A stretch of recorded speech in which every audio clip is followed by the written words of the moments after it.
betul adalah nempel beliau, jadi beliau belok kita juga ikut belok. Ya begitu, gampang kok ini.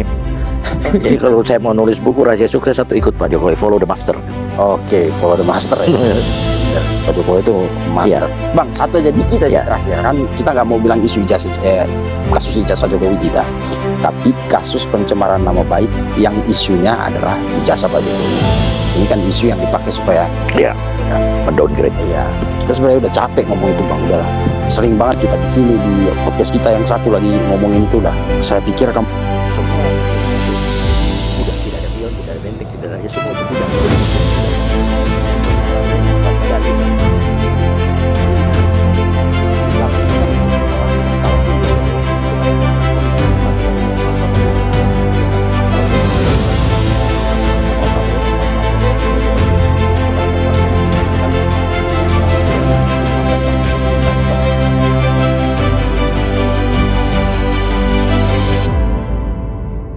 Hari ini tamu kita sangat spesial. Ini beliau ini jarang muncul di ruang publik ya, terutama untuk bicara di media. Tapi kalau kalian nanti ketemu ngobrol, nah kalian tahu siapa orang ini. Ini lumayan kaliber kalau di dunia politik kita sekarang, tapi nggak banyak ngomong, lebih kalem ikut Pak Jokowi. Ini Bang Uce Gustaf Pati. Selamat malam. Inilah pendiri Bara JP dulu. Salah satu pendiri Bara JP. Salah satu pendiri Bara JP. Lantas juga inisiator terbentuknya Rumah Juang Relawan Jokowi untuk mendukung Prabowo Gibran pada waktu itu. Jadi Rumah Juang Relawan Jokowi dan PSI untuk Prabowo Gibran. Berarti abang ada di relawan itu, tapi partai PSI juga ikut? Ikut, biarpun saya bukan orang partai. Bukan orang partai. Tidak masuk di PSI. Tidak masuk di PSI. Tapi disuruh masuk Golkar. Enggak juga. saya pendukung PSI tapi yang tidak pegang KTP. Saya pendukung PSI, saya pendukung Partai Prima karena teman saya di situ. Saya pendukung Partai Pandai karena Farhad di situ. Ada Bang Farhad di situ. Ada Agus Jabo di Partai Prima. Agus Jabo dan Octavianus. Setelah itu di PSI ada Kaisang dan Raja Juli. Di Pandai ini cuma ada Farhad. Jadi saya mendukung partai teman-teman. Jadi abang ini multi partai. Iya, multi partai. Tapi yang paling penting, kenapa saya ajak Bang Uce aja saya. Om Uce ya, saya panggil Om Uce. Bang dong.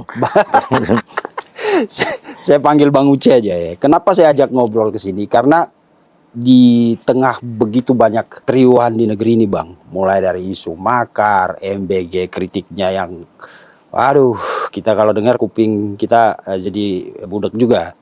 Ya kan?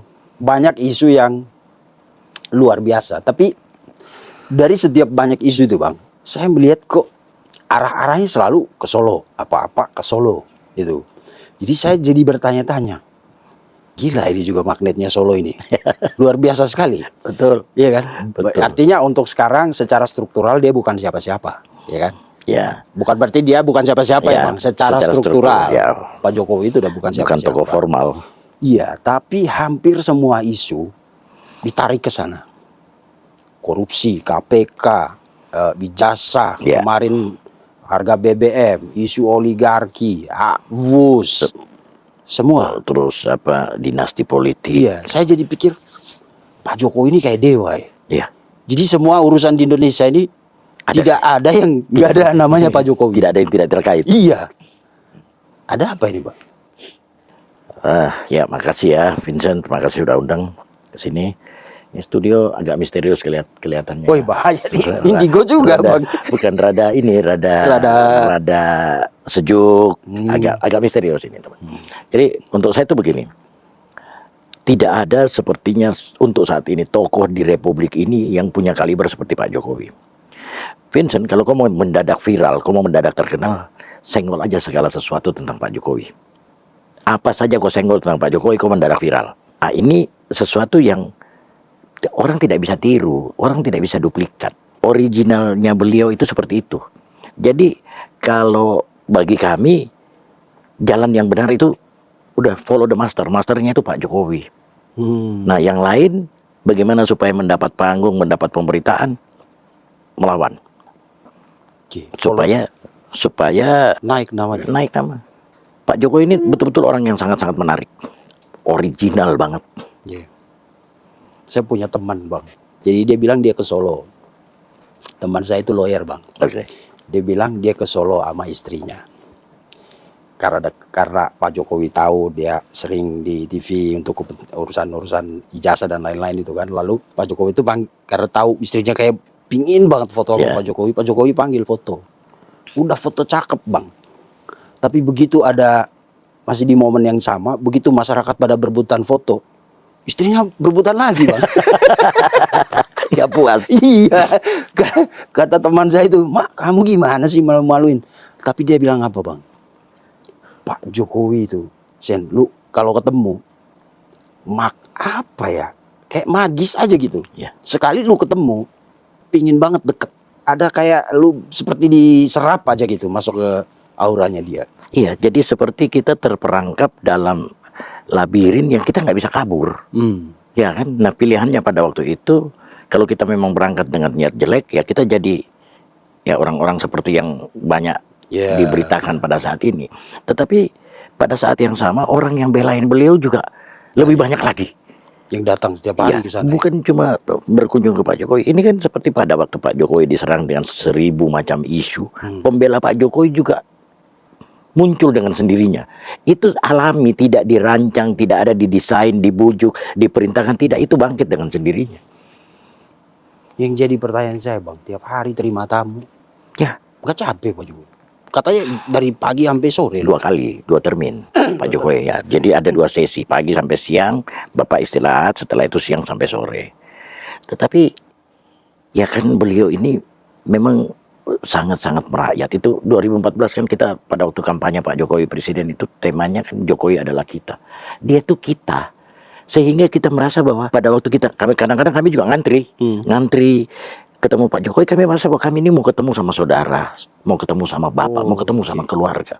Saya rasa itu masyarakat rasakan hal yang sama. Makanya orang sampai sekarang dari mana-mana. Yang luar biasanya kan bahwa ini pasca Pak Jokowi menjadi presiden dan begitu banyak hujatan ke beliau, ini masyarakat nggak terpengaruh. Bukan cuma dari Solo kan, dari luar negeri datang. Apakah itu bisa disetup? Nggak bisa. Jadi apa yang Bang Uce lihat dari situ? Selain karisma secara personal. Ya, ketulusan. Jadi ketemu beliau yang tadi temannya Vincent bilang bahwa kita seperti terperangkap dalam aura seorang yang betul-betul baik hati. Betul-betul merasa memperhatikan kita. Apalagi kita orang Timur ya. Orang Timur ini Pak Jokowi ini seperti Tuhan kirim menjawab doa-doa panjang para tetua di sana kan. Mudah-mudahan kita punya daerah dibangun, mudah-mudahan kita punya daerah dibangun. Pak Jokowi datang. Dia bangun kita punya daerah. Luar biasa. Saya ingat 69 tahun loh kita tuh anak tiri. Betul. Pak Jokowi datang 2014 kita dimanusiakan, dirangkul, kita menjadi anak kandung Ibu Pertiwi. Bangga untuk saya. Pembangunan yang sama juga Vincent. Iya, nggak main-main. Labuan Bajo yang dulu bandaranya cuma pesawat capung. Iya. Sekarang bandara internasional. Ya bisa dari pesawat besar kan. Nah kemudian Bang, yang saya bingung itu kan orang datang secara spontan. Ya spontan kan. Walaupun ada yang isu, oh ini ada yang ngatur, ternyata ada. Ya itu ngatur jadwal bertemu karena baik antrian. Ngatur mobilisasi massa ke sana ya kan Bang. Iya. Siapa juga yang mau kayak orang kurang kerjaan gitu ya. Ada juga yang begitu dia bilang dia mau berangkat ke sana, tahu-tahu rombongannya jadi banyak, mau ikut. Nah itu terpaksa harus diatur kan, lewat bus bersama. Pemandangan atau kesan personal itu sangat berbanding terbalik dengan ketika beliau dibawa masuk ke ruang politik. Itu seperti dibawa ke ruang pengadilan, Bang. Ya, jadi permasalahannya begini, apakah itu mengganggu Pak Jokowi? Secara overall Pak Jokowi nggak terganggu. Nah sebenarnya yang terganggu ini orang-orang yang mengadukan Pak Jokowi, yang menghujat Pak Jokowi, mencaci maki Pak Jokowi. Rumah Pak Jokowi itu sekarang itu disebut tembok ratapan. Tapi percaya Vincent, pada akhirnya Pak Jokowi tetap punya tembok, ratapannya punya mereka yang keren. Jadi yang menghujat Pak Jokowi selama ini. Pak Jokowi punya tembok, tetap temboknya punya Pak Jokowi, ratapannya punya mereka. Wis keren. Ini pujangga Bang. Tapi lanjut Bang, kenapa ya orang hampir semua hal di dalam politik itu yang disalahkan Pak Jokowi? Itu tadi saya bilang ya, kalau kita mau mencari tokoh yang pada saat ini berada di luar pemerintah, yang punya magnet luar biasa besar, Iya. seolah-olah mempengaruhi denyut nadi masyarakat Indonesia, yaitu Pak Jokowi. Jadi kalau kau memilih menjadi pendukung, kita nyaman. Kalau kau memilih untuk melawan Pak Jokowi, kau dapat popularitas Ini itu. saya jadi ingat pernyataan salah satu tokoh yang diwawancara Rossi yang dibilang Pak Jokowi ini tuh jangan kau lawan, harus kau jadikan teman. Yusuf Wanandi ya, kalau Yusuf tidak salah. Wanandi. Iya, Pak Yusuf Wanandi. Iya kan? Benar itu Bang. Benar. Kalau kita ngelawan, kecuali kita punya target jangka pendek, jadi populer. Tapi kalau jangka panjang, percaya, Kalau meratap. serius untuk menjatuhkan, Meratap. iya, seperti kata Pak Hasan, Pak Jokowi itu selalu menang sebelum perang. Nah, Itu itu pujangga semua ini. itu itu Memang ngomong Pak Jokowi pengamat. harus pakai bahasa pujangga kali ya. Karena kadang-kadang beliau kita kehabisan definisi tentang orang ini. Biarpun orang mau bilang seperti saya ini fanatis Pak Jokowi, ya karena saya rasakan pembangunan Pak Jokowi di kawasannya kita, Iya, kawasan betul. timur Indonesia. Sesuatu yang abai dilakukan oleh Nyata, ya. Ya, jadi yang tadi kita sempat cerita, tidak ada itu, kita tidak berbicara tentang 3T saja. Terluar, terdepan, tertinggal, terabaikan. Sebenarnya kita di timur Indonesia dan daerah-daerah terluar itu terabaikan. Pak Jokowi dia ngambil alih itu. Dia tarik, dia angkat kita punya beban, dia bangun negerinya kita. Apa kita tidak berterima kasih? Berterima kasih. Oke. Dan untuk kita legasi dia banyak sekali. Betul. Gitu. Tapi yang disinggung misalnya teman-teman seperti Said Didu yang selalu disinggung itu utangnya lah.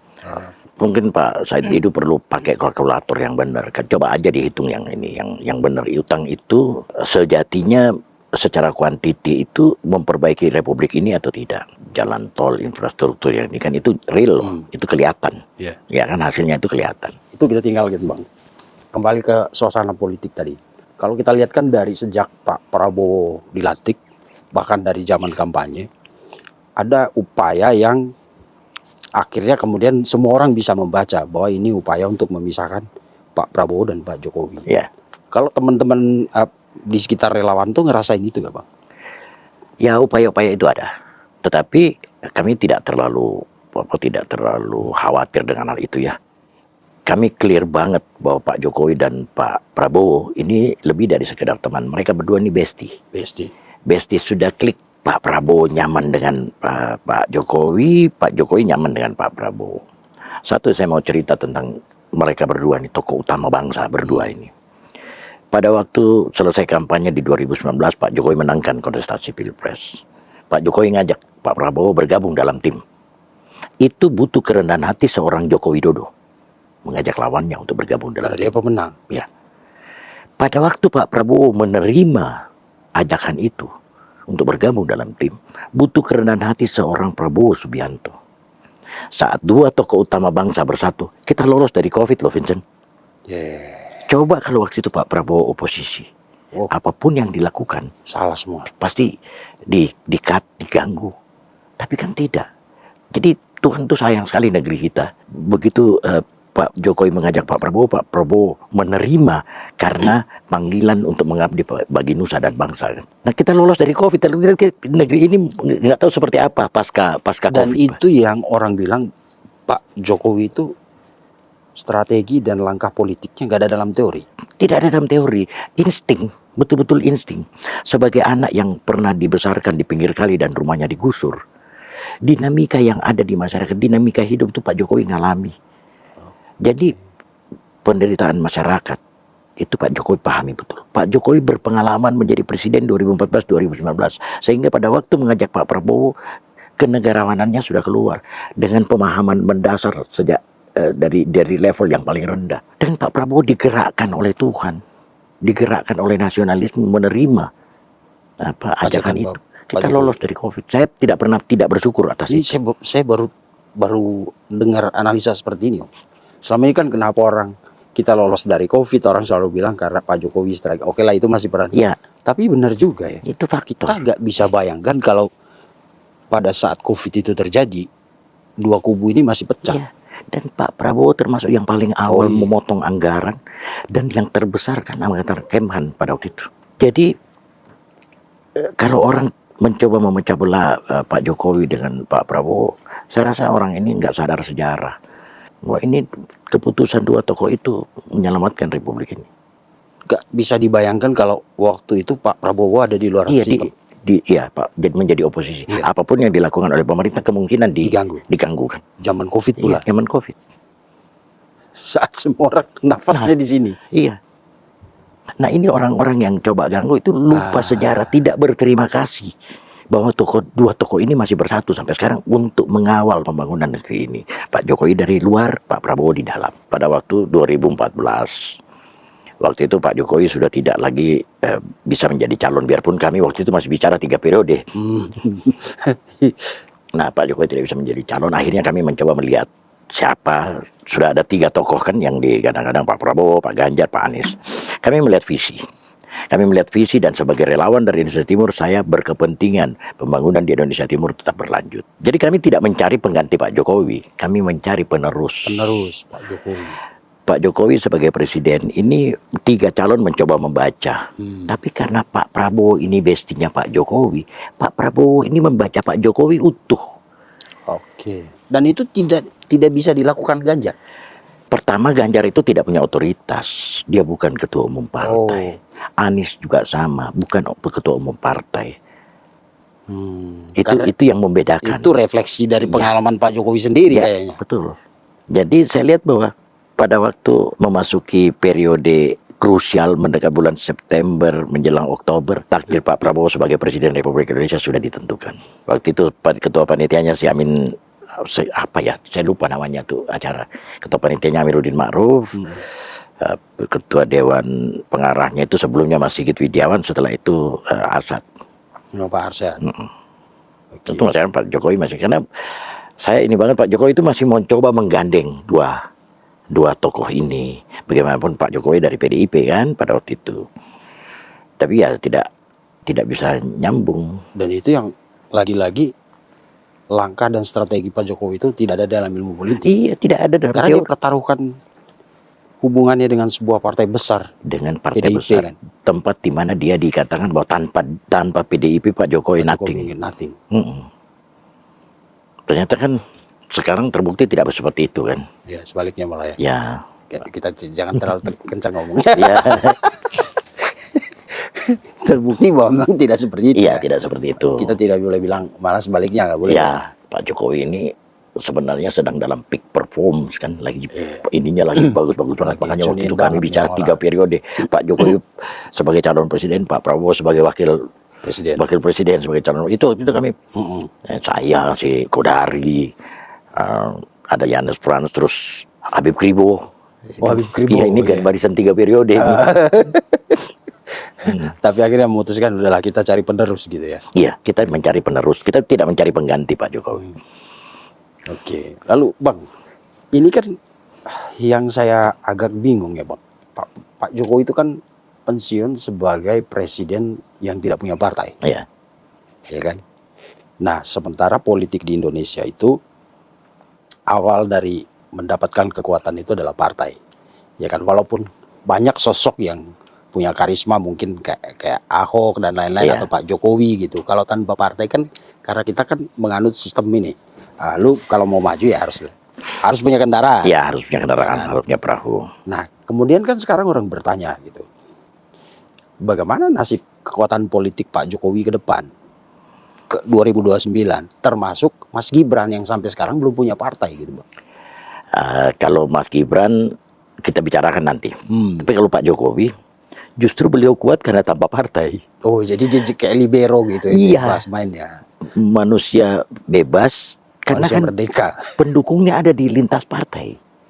Kalau beliau masuk ke salah satu partai, agak kagok untuk pendukung yang ada di partai lain. Oke. Dulu Pak Jokowi, saat ini kalau Pak Jokowi masuk ke satu partai pasti jadi pimpinan partai. Entah di pembina atau di pengurus. Tidak seperti dulu. Kalau dulu di PDIP kan Pak Jokowi itu anggota biasa. Kita tuh relawan bisa terima. Baik yang di partai lain maupun yang non partai. Tapi kalau sekarang Pak Jokowi masuk partai dan menjadi pimpinan. Ini problem. Untuk teman-teman. Saya ngomong sama Bapak pada waktu itu, saya sempat seperti agak menekannya. Saya bilang, kalau Bapak masuk kami evaluasi sikap kami. Maksudnya kami mesti belajar lagi nih bagaimana memandang Pak Jokowi. Menerima orang Iya. Iya. dari partai yang mungkin secara subjektif ataupun objektif kita nggak suka misalnya ya. Iya, jadi Misalnya tiba-tiba saya masuk PKS gitu. itu kan agak ini kita bukan berarti partai PKS tidak bagus ya, tapi selama ini memang kita berseberangan terus. berseberangan dengan PKS. Dan- Jadi kalau umpamanya kayak begitu memang agak sakit kepala jadinya kami kan. Biarpun saya percaya kalau langkah itu diambil oleh Pak Jokowi pasti udahlah, saya ini 65 tahun saya seusia sama beliau. Saya yakin banget ini seperti fanatis buta, tapi ya memang kenyataannya kayak gitu. Pak Jokowi ngambil langkah apa, saya yakin Pak Jokowi benar. Biarpun kadang-kadang kami mengkritik tapi lewat belakang, lewat ini ya. Umumnya beliau tindakannya benar. Apa itu yang pertimbangan dari Bang Uce seperti itu tadi yang membuat kayaknya ada keengganan entah dari partainya atau dari Pak Jokowinya untuk masuk dalam struktur resmi PSI? Karena kan gitu, lagi-lagi ini di luar teori politik Pak Jokowi ini. Dia mau bekerja all out untuk PSI, tapi nggak masuk dalam struktur. Ya kalau seandainya begini, dia mendukung suatu partai karena dia berada di dalam, itu normal. Nah Pak Jokowi ini kan sebenarnya abnormal ini Pak Jokowi. Pak Jokowi sebagai individu non partai tetapi mampu melakukan hal-hal yang lintas partai, ya, yang tidak bisa dilakukan oleh partai secara satu partai atau dua partai. Pak Jokowi mampu. Jadi Pak Jokowi ini sebenarnya tidak membutuhkan atribut itu untuk berbuat. Katakanlah Pak Jokowi berjanji bahwa akan membantu PSI, tidak membutuhkan atribut sebagai pengurus PSI. Oke. Ya kan? Soalnya kan nanti kelihatannya sama aja dengan salah satu partai yang bapak sama anak jadi pembina. Ini kurang bagi kami kurang bagus. Iya. Kurang bagus kan. Jadi nanti semakin melegitimasi pernyataan orang dinasti politik itu ya. Iya, apalagi kan sebenarnya PSI itu kan didirikan oleh Bung Jeffrey Giovanni. Terus posisinya Bung Jeffrey sebagai pendiri di mana? Seandainya Pak Jokowi menjadi tokoh kunci di situ. Biarpun sebenarnya istilahnya nih partai ini Jeffrey itu udah ngasih nih Pak, terserah mau dibikin apa oleh para pendiri PSI itu, partai itu seperti dipasrahkan, diatur oleh Pak Jokowi. Tapi ya Pak Jokowi pasti berpikir lebih jauh lah. Dan itulah yang membuat saya kagum, Om. Pak Jokowi itu setelah turun dari kursi kepresidenan, dia punya loh power untuk memegang satu partai. Ya, bahkan pada waktu itu Pak Jokowi bicara bahwa partai Super TBK sebelum diadop oleh PSI, kami siap-siap dukung. Bara JP Projo, ada berapa relawan itu siap bertransformasi menjadi partai untuk mengakomodir partai Super TBK-nya Pak Jokowi. Pak Jokowi itu dari cerita yang tadi kita sampaikan, bagaimana masyarakat sampai sekarang masih begitu antusias untuk bertemu beliau, mengagumi, terlepas dari banyak hujatan di luar sana lah itu kan mungkin segelintir orang, cuman kalau istilah tadi ada Bang Den itu, mereka itu lebih dekat dengan mikrofon, jadi suaranya lebih kencang. Ya sementara yang banyak dikeliling itu kan jauh dari mikrofon. Jadi nah dia kan punya kekuatan besar, maksudnya pengaruhnya lumayan besar. Dia punya power lah gitu. Bisa punya potensi sebenarnya bisa untuk ambil partai besar atau jadi pimpinan di salah satu partai besar gitu loh. Ya. Nah, kemudian orang bertanya, ini Pak Jokowi yang nggak mau atau semua partai itu tidak mau Pak Jokowi masuk ke? Ada beberapa partai yang sangat berharap Pak Jokowi masuk, tetapi seperti kami relawan itu banyak yang memberi masukan ke beliau, Pak udah Pak, Bapak seperti ini aja lah, kami lebih nyaman. Oke. Ya kan, karena teman-teman dari partai yang berbeda tetap bisa bikin beliau menjadi patron. Kalau beliau sudah bergabung di salah satu partai agak kagok. Masa politiknya pasti beda. Saya dari partai A saya mendukung pimpinan partai B, kayaknya diskusinya jadi agak kagok ini. Betul ya. Iya, nah sementara teman-teman pasti ini relawan itu tidak mau menjadi bagian yang salah dari tembok ratapan itu kan. Mereka pasti mau jadi tembok, nggak mau jadi ratapan. Ratapan yang sono. Iya.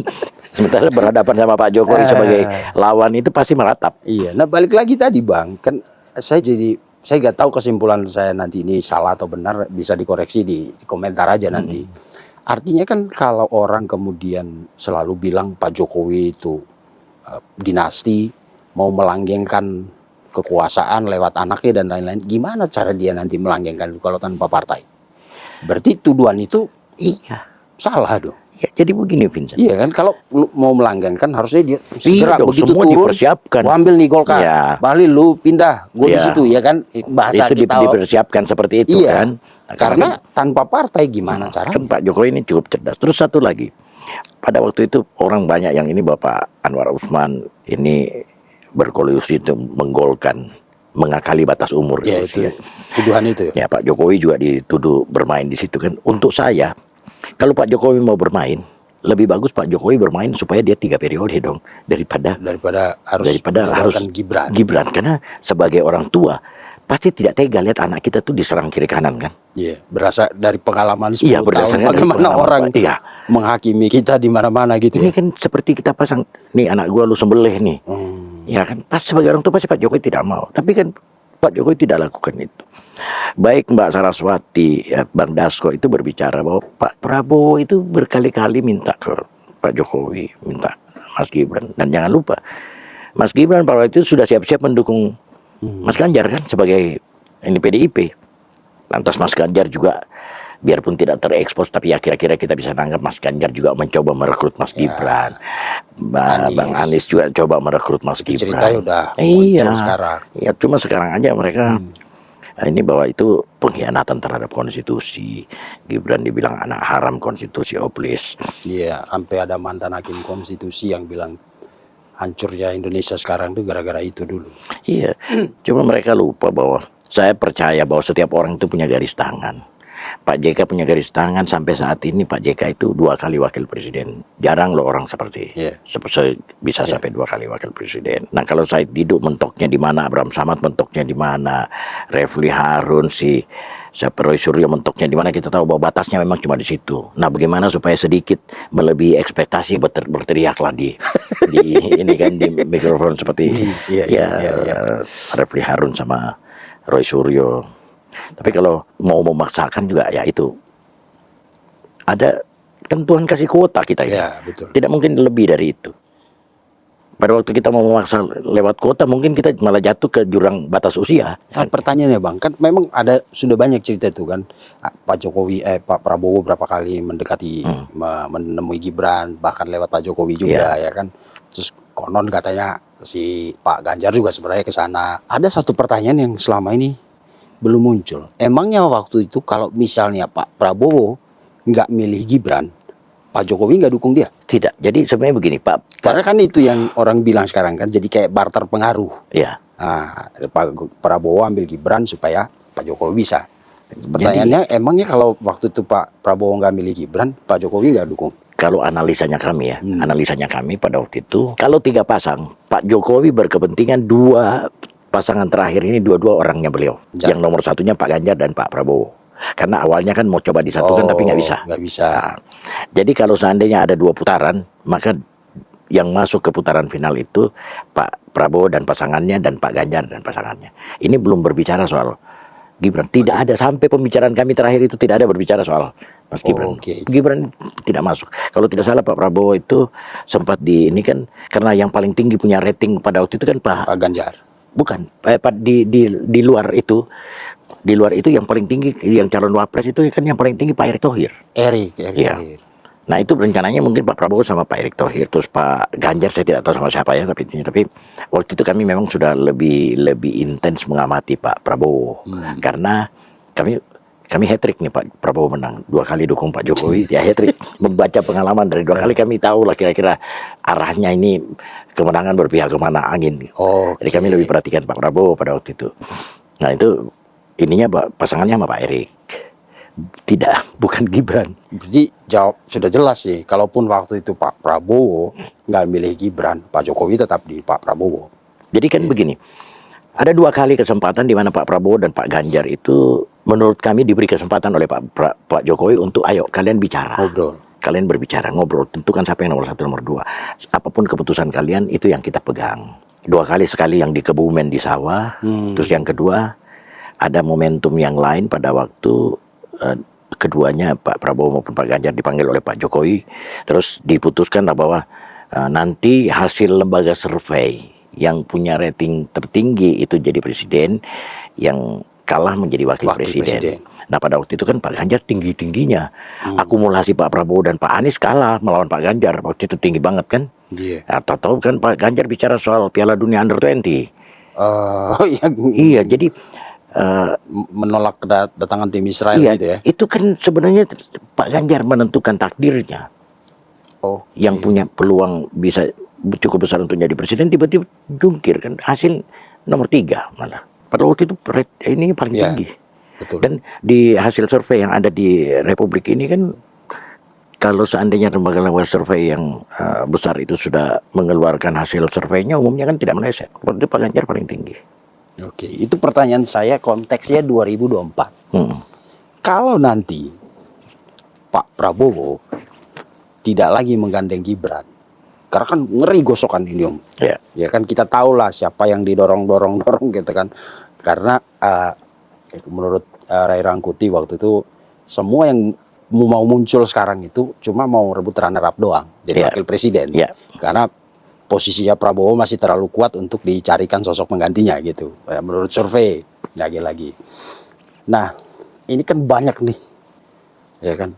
Bahkan konon katanya orang-orang di sekitar Pak Prabowo pun ikut menarik-narik nih, sini aja kayak kalau bahasa kita, bahasa pasar nih Om ya, sini aja gitu. Jadi ada tarik menarik lah ini. Nah, kemudian kan jadi pertanyaan lagi, kalau nanti Pak Prabowo tidak menggandeng Gibran di 2029, apakah Pak Jokowi masih mendukung Pak Prabowo? Kemungkinan itu ada. Biarpun bagi saya itu tipis banget peluang bahwa Pak Prabowo tidak menggandeng Gibran. Saya bulan Februari saya dipanggil oleh Pak Wapres ke istana. Saya baru duduk, Pak Wapres langsung bicara sama saya. Pak Prabowo harus 2 periode. Ini yang nanti diterjemahkan, ini udah dirancang semua di ini. Jadi padahal itu pertimbangan politik berdasarkan realita selama 1,5 tahun berjalan kan. Itu Pak Wapres bicara begitu sama saya ya. Pak Wapres tidak berbicara soal dirinya, bicara paket ini tidak, dia tidak bicara. Pak Wapres baru cuma bicara bahwa Pak Prabowo harus 2 periode. Pada waktu Mas Gibran ditempatkan sebagai wakil presiden, Mas Gibran itu sebenarnya sudah siap dengan semua situasi. Biarpun keyakinan saya, jika periode kedua Pak Prabowo maju, periode kedua pasangannya pasti Gibran. Seandainya bukan, itu berarti Pak Prabowo nggak maju. Pak Prabowo saya berkeyakinan hanya akan maju di periode kedua kalau pasangannya tetap Gibran. Wah, ini bisa jadi multitafsir loh. Tidak, untuk saya begini. Apa artinya coba? Yang paling tepat untuk mendampingi Pak Prabowo sampai berakhir masa jabatan, kita berdoa mudah-mudahan Pak Prabowo diberi kesehatan prima supaya bisa tetap memimpin bangsa ini dengan baik. Itu Mas Gibran. Kenapa? Yakin? Ada jarak. Pak Prabowo ini lahir dari kelas yang berbeda dengan Pak Jokowi kan. Menjangkau masyarakat kecil, ini Pak Prabowo tetap ada jarak. Sementara Pak Prabowo punya kekuatan mengisi pembangunan, tetapi bagaimana untuk menyentuh akar. Ini masyarakat tetap mesti di-maintain. Yang bisa lakukan itu di Republik ini saat itu ya cuma di tokoh nasional ya, Pak Prabowo dan Pak Jokowi dan keluarganya. Ada beberapa daerah juga Pak KDM, Bu Serli, Cuanda. Tapi di tingkat nasional, tokoh pemimpinan nasional ya Pak Jokowi dan keluarganya. Ini mesti nyambung. Saya nggak tahu, makanya ada penugasan ke Mas Wapres ke Papua, ke IKN. Ya. Bahkan kan rencananya Jabodetabek plus itu mau dibikin jadi kawasan khusus karena ibu kota pindah ke IKN kan. Nah, itu juga nanti ini oleh Pak Mas Wapres. Tetapi sebenarnya ini kan Pak Prabowo melatih Mas Gibran. Oke, sama seperti ketika Pak Jokowi membawa Pak Prabowo dulu ya.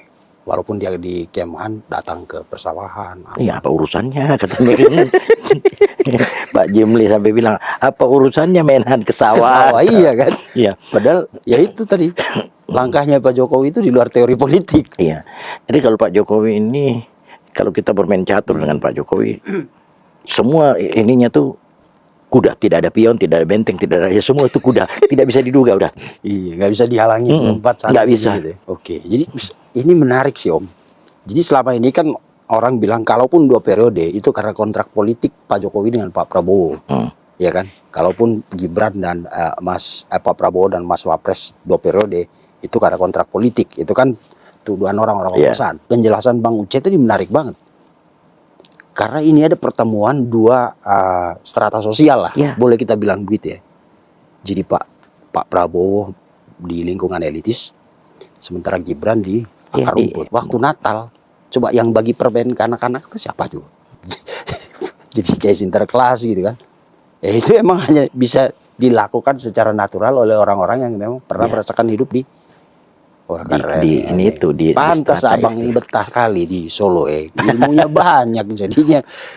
Iya, karena kan orang selalu berpikir secara makro, Bang. Jadi kayak memang seperti itu adanya gitu. Misalnya kenapa harus 2 periode ya? Karena konsekuensi kontrak politik katanya. Tapi jawaban abang kan jawaban reflektif. Iya kan? Prabowo itu bisa jadi refleksi dari cerminan dari orang-orang kelas menengah ke atas. Kalangan menengah ke atas dan kalangan yang bekerja ini. Yang menerima manfaat masyarakat bawah ini kan mesti di-maintain. Nah ini ranahnya Pak Wapres. Makanya kemarin ke Kupang, masuk ke pesantren-pesantren, terus ini bencana. Itu kan pembagian tugas dengan Pak Prabowo, dan Pak Prabowo memang menugaskan Mas Wapres untuk lakukan itu kan. Nah jangan lupa Mas Wapres ini punya rasa hormat besar ke Pak Prabowo. Untuk Mas Wapres itu Pak Prabowo bukan sekedar presiden tapi juga bapaknya. Betul. Ya kan? Dan Mas Wapres menempatkan diri sebagai pembantu presiden. Yang dia bilang highlight nggak usah ke saya lah. Gitu. Biarkan Pak Presiden. Itu apakah itu bagian dari strategi kampanye? Untuk saya tidak. Ini Gibran ini umur berapa sih? Ya kan, dia umur berapa? Lantas yang dia lakukan terhadap Pak Prabowo itu lebih ini seorang anak ke bapak. Jadi Bang Uce tetap yakin terlepas dari berbagai polemik, pandangan, pendapat tentang Mas Wapres, tentang hubungan Pak Jokowi dengan Pak Prabowo, Bang Uce tetap yakin pasangan idealnya Pak Prabowo itu adalah dan itu pasangan yang pasti menang. Dijamin halal nih. Pasangan yang pasti menang. Terus kenapa yakin sekali? Iya, ada situasi di mana yang tadi saya ini, begitu kami membaca ketenangan Pak Jokowi, keyakinan itu lahir. Yang satu saya mau cerita lagi, Vincent, sampai saat ini Pak Jokowi tidak berbicara soal 2029. Udah fokus bantu pemerintah supaya program-program itu bisa berlangsung dengan baik. Itu nanti urusannya, itu nanti urusan ini politik nanti. Nah, Pak Jokowi, ketenangan beliau menghadapi pada waktu orang lain sudah mau berbicara tentang suksesi, itu membuat kami juga jadi yakin. Nah, udah tenang aja. Ini paket menang punya ini. Tapi deg-degan juga kalau dekat Pak Jokowi itu ya. Karena kalau secara manusiawi kan kita lihat, tetangga udah pada ngancang-ngancang nih, kok kita diam-diam aja. Tapi ya itu Pak Jokowi itu kan tidak bisa dipengaruhi dengan hal-hal seperti begitu. Orang bilang Pak Jokowi psoriasis gara-gara tegang, enggak. Psoriasis yang penyakit kulit. Enggak, Pak Jokowi salah sabun aja. Dulu 2015 atau 2016 kalau nggak salah, Pak Jokowi juga salah makan ikan, bibirnya bengkak. Sudah punya alergi Pak Jokowi itu. Jadi beliau aja santai, nggak malu kok beliau keluar salamin orang dengan ini seperti begitu. Beliau tidak berusaha menjadi munafik, tidak berusaha menutupi segala sesuatu di kami. Itu menurut saya. Dan itu juga saya yakin membuat Pak Prabowo nyaman. Luar biasa. Susah ya Bang, ilmu politik begitu ya. Nah itu, jadi sekali lagi Pak Jokowi ini jangan menafsir Pak Jokowi. Jangan, nikmati aja. Mencoba mempelajari beliau, kita sakit kepala. Tidak ada dalam teori, udah nikmati aja lah. Sama kayak kita lihat Messi. Messi jangan dipelajari, jangan berpikir bagaimana cara menghadang dia. Enggak, udah nikmati, dia mau cetak gol kemana terserah lah. Kita nikmati aja permainannya. Begitu juga Pak Jokowi. Kan kalau kultivasi, kalau seandainya kita kultivasi ini sudah di level sumber. Jadi kebetulan namanya sumber ya, inti dari semua kultivasi di level tertinggi itu Pak Jokowi sudah di situ. Saya rasa Pak Jokowi tidak berpikir pun, geraknya pun seperti membawa aura berbeda loh Pak Jokowi. Jadi setiap, bahkan orang bilang gerakan jarinya aja seperti kode. Iya. Nah, kadang-kadang orang berusaha untuk menafsir itu kan. Pak Jokowi ini artinya ini. Padahal beda. Iya, sakit kepala lah. Pak Jokowi ini kan tipikal sebenarnya seperti supir bajai. kita nggak pernah tahu Pak Jokowi ini mau lurus, mau ke kiri atau mau ke kanan. Iya. Cuma Pak Jokowi sama Tuhan yang tahu. Ya kan tiba-tiba belok, tiba-tiba belok. Kayak baca. Ya. Tapi selalu ngambil yang benar. Jadi betul adalah nempel beliau. Jadi beliau belok, kita juga ikut belok. Jadi, kayak begitu. biasa. Gampang kok ini. Jadi kalau saya mau nulis buku rahasia sukses, satu ikut Pak Jokowi, follow the master. Oke, follow the master ya. Bener, Pak Jokowi itu master. Bang, satu aja dikit aja terakhir. Kan kita nggak mau bilang isu ijazah, kasus ijazah Jokowi tidak. Tapi kasus pencemaran nama baik yang isunya adalah ijazah Pak Jokowi. Ini kan isu yang dipakai supaya, ya kan, mendowngrade. Iya, kita sebenarnya udah capek ngomong itu Bang. Udah sering banget kita di sini di podcast kita yang satu lagi ngomongin itu udah. Saya pikir kemarin sudah anti klimaks ketika Rismon RJ. Nah, selesai ini perkara, saya bilang kan. Karena kan kita bisa lihat polanya kayaknya Rismon ini tonggaknya barang ini begitu dia cabut mestinya runtuh semua. Muncul lagi isu baru.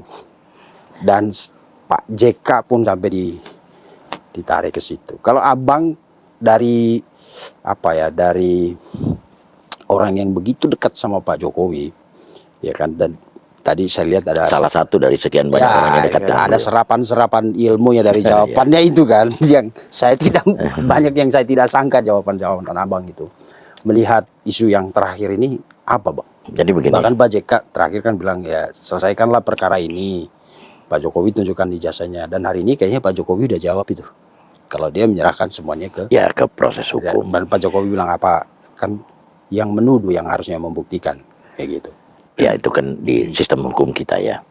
Saya lihat bahwa begini, kalau Pak JK sebenarnya penjelasannya cukup masuk akal. Bahwa ini Pak JK meyakini ijazah Pak Jokowi asli. Cuma Pak JK punya ini udah Pak Jokowi tunjukin. Tapi memang waktu itu kan kami sempat bertanya-tanya, apakah dengan Pak Jokowi nunjukin ijazahnya ini persoalan selesai? Kan tidak juga. Betul. Ya juga. Jadi kami setuju Pak Jokowi nggak perlu nunjukin ijazah Pak Jokowi, karena yang berhak meminta itu adalah aparat perangkat yang terlibat dalam pemilihan seperti KPU, partai politik, terus pihak kepolisiannya. Kalau yang lain tidak perlu. Jadi saya tidak mau ini kan menarik Pak JK dalam situ, tapi untuk saya sebenarnya ini beberapa pihak ini tinggal napas-napas terakhir. Sebentar lagi sujud syukur. Sampai sekarang mereka itu merasa tenang karena merasa berpikir bahwa Pak Jokowi itu pemaaf, Pak Jokowi pasti memaafkan. Tapi kan teman-teman relawan ini sudah bertekad pada waktu itu kita sampaikan betul ke Pak Jokowi ini harus memberi efek jerah. Kalau tidak kasus ini berulang lagi. Dan kepastian hukum pastinya. Iya, kepastian hukum. Jadi harus memberi efek jerah. Tidak selalu juga Pak Jokowi itu ngambil keputusan bebas dari intervensi. Nah, tapi intervensi itu biasanya datang justru dari relawannya. Relawannya Pak Jokowi. Pak Jokowi kenal kami punya militansi, Pak Jokowi kenal kami punya loyalitas. Masukan dari kami itu berarti sekali untuk beliau. Jadi intinya semua Pak Jokowi dan semua elemen yang selama ini mendukung dia menunggu proses ini berakhir di pengadilan. Ya, itu harus. Berapapun tersangkanya yang akan berapapun tersangkanya, karena kan di pihak mereka ini mereka sudah mainkan sampai at all cost. Nah, sekarang kami juga ini kan hal yang sama. Berikut kami tagih dengan berikut bunganya. Oke, makasih Bang Uce, senang sekali nih kalau Bang Uce tiap bulan kesini kayak penonton saya jadi adem semua. Kan Pak Jokowi tipenya kayak begitu. Nah itu yang saya mau bilang, bahwa pemirsa memang benar kata orangnya, kenalilah orang dari teman-teman di sekitarnya. 1 jam ngobrol dengan Bang Uce, saya seperti ngobrol dengan separuh Pak Jokowi. Adem, tenang, jawabannya tidak banyak sekali yang tidak terduga, anti mainstream ya, seperti Pak Jokowi yang langkah dan strateginya tidak ada di dalam ilmu politik. Tidak ada teorinya. Tidak ada teorinya. Itu yang namanya Jokowisme. Isme Jokowi, tapi juga Jokowi ismi. Oh, ini pujangga lagi nih. Jokowisme atau dulu yang ada Jokowi. Iya, Jokowi. Jokowisme itu artinya satu tatanan, satu ini baru, ilmu baru, atau kalau saya memilih Jokowi ismi. Jokowi itu saya. Jokowi adalah saya. Apalagi untuk anak-anak timur itu emang Jokowi itu saya. Itulah kita mungkin gampang kita ini bahwa jawaban Tuhan atas doa-doa panjang kita punya ketua negeri Pak Jokowi. Ini semua kan pada waktu itu, Iya. pada waktu mereka berkeputusan Betul. bergabung dalam NKRI kan mereka berdoa, mudah-mudahan negeri kita orang dibangun. Iya. Ya, Pak Jokowi datang Tuhan Setelah kirim 69 tahun. 69 tahun. Keren. Makanya orang-orang di sana bilang, kenapa masih ada undang-undang? Karena dua Iya, periode. karena dibatasi kan. Kenapa masih ada undang-undang? Oke, terima kasih Oke. Bang Uce, senang sekali di tengah kesibukan beliau ini masih bolak-balik Jakarta, luar Jawa ya, Iya. luar pulau. Adalah Jadi, penugasannya lah. Sesuap nasi Suap songgok nasi. berlian. Songgok berlian. Terima kasih Bang Uce, pemirsa. Itulah obrolan kita. Closingnya seperti saya bilang tadi, kenalilah orang dari orang-orang di sekitarnya, dari teman-temannya ya. Saya walaupun belum pernah ketemu Pak Jokowi, selama ini cuma membaca, mendengar pernyataannya, tapi dengan ngobrol dengan Bang Uce, saya jadi tahu lebih dalam dikit tentang Pak Jokowi. Terima kasih Bang. Sama-sama. Oke, pemirsa, sampai jumpa di episode selanjutnya.